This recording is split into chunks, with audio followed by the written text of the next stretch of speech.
Husnabad municipality పరిధిలో భారీ వర్షాలకు మునిగిపోయిన పలు కాలనీల్లో మంత్రి పొన్నం ప్రభాకర్ పర్యటించారు. ఇళ్లలోకి షాపుల్లోకి నీరు వచ్చిన ప్రాంతాల్లో పర్యటించి భవిష్యత్లో పునరావృతం కాకుండా చర్యలు తీసుకుంటామని భరోసా ఇచ్చారు. ఈ సందర్భంగా వారి వెంట municipal chairman Akula Rajitha, vice chairman Aileni Anitha, సహకార సంఘం chairman Bolisetti Shivayya, ward councillor Chittari Padma, Bhukya Sarojana, Vallapuraju, municipal commissioner Mallikarjun తదితరులు పాల్గొన్నారు. దక్షిణ భారతదేశంలో పడుతున్న వర్షంలో భాగంగా హుస్నాబాద్ ప్రాంతంలో కూడా చాలా వర్షం పడ్డది. అందులో అన్ని మండలాలతో పాటుగా పట్టణంలో కూడా చాలా మంది ఇళ్లకు నీళ్ళు వచ్చినాయి.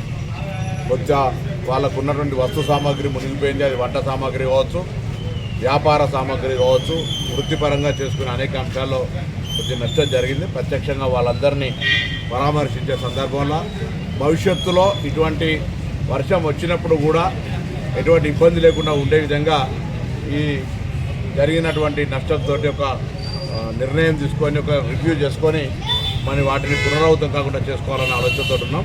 నేను ఈ సందర్భంగా ఒకటే కోరుతున్నాను, వర్షం ప్రకృతి సందర్భంగా పడుతూ ఉంది.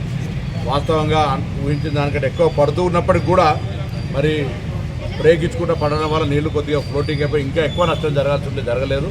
ఇప్పటికే మా నియోజకవర్గంలో కనకారెడ్డి అనే మా మిత్రుడు ఆవును రక్షించబోయి నీళ్ళలో కొట్టుకొని కోయడ మండలం రామచంద్రపూర్ అని చనిపోయినాడు. అతని మృతికి సంతాపాన్ని కూడా తెలియజేస్తా ఉన్నాం. ఎవరు కూడా ఏదైనా వ్యవసాయ రీత్యా కావచ్చు, లేదా రైతులు మత్స్య కార్మికులు కావచ్చు, లేదా ఈ విధంగా ఎక్కడైనా పశు సంపద నీళ్ళలో కొట్టుకోపోతుందని రక్షించాలనే పేరు మీద నీళ్ళకు పోయే ప్రయత్నం చేయొద్దని హృదయపూర్వకంగా విజ్ఞప్తి చేస్తా ఉన్నాం. అదేవిధంగా ఇప్పుడు మా బస్సాపూర్ రోడ్డు, సిద్దిపేట హుస్నాబాద్ రోడ్డు కూడా ఓవర్ఫ్లో అవుతా ఉంది.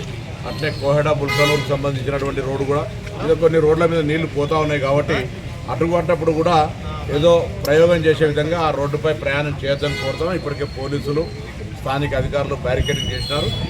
జిల్లా మొత్తం కూడా ఇటువంటి అన్ని రకాల జాగ్రత్తలు రాష్ట్రం మొత్తం తీసుకుంటా ఉన్నారు. కాబట్టి హుస్నాబాద్ నియోజకవర్గంలో ఉన్న అందరినీ కూడా మరొకసారి జాగ్రత్తగా ఉండమని, ప్రకృతి పరంగా లేదా ప్రభుత్వ పరంగా అన్ని చర్యలు తీసుకుంటాను. అందరూ అధికారులు ఎక్కడికక్కడ స్థానికంగా ఉండి కంట్రోల్ రూమ్లు కూడా ఏర్పాటు చేసి ఏదైనా సమస్య ఉన్నట్టయితే సమాచారం ఇస్తే వెంటనే రెస్క్యూ టీమ్గా ఇక్కడికి వచ్చి ముందు ప్రాణ నష్టం లేకుండా ఒకటి ఎక్కడైనా వాళ్ళ సేఫ్టీ ప్లేస్కు పునరావాసం మార్చాలి ఎక్కడైనా అటువంటి అని అనుకున్నప్పుడు వాళ్ళందరినీ కూడా టెంపరీ అకామిడేషన్లో చేయాలని గవర్నమెంట్ ఆదేశించింది.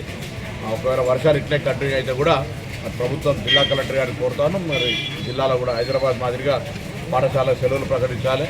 ఎందుకంటే వర్షం కంటిన్యూ అయ్యేది ఉంటే ఇబ్బంది అవుతుంది. ఆ ఇబ్బంది దృష్ట్యా మరి అటువంటి ఒక నిర్ణయాన్ని కూడా తీసుకోవాలని అధికారాన్ని రాష్ట్రం ఆయా జిల్లా కలెక్టర్లకు ఇచ్చింది. ఇక్కడ కూడా మరి వర్షం ఎక్కువ కాబట్టి అటువంటి నిర్ణయం తీసుకోవాలని కోరుతూ తప్పకుండా అన్ని రకాల చర్యలు ఈ వర్షాకాలం వల్ల జరిగిన నష్టాన్ని భవిష్యత్తులో వర్షాకాలం వరకు రాకుండా ఉండే విధంగా కొన్ని స్థానిక పెద్దలందరితోటి ప్రత్యామ్నాయ ఏర్పాట్లు చేసి వాటిని పూర్తి చేస్తారు.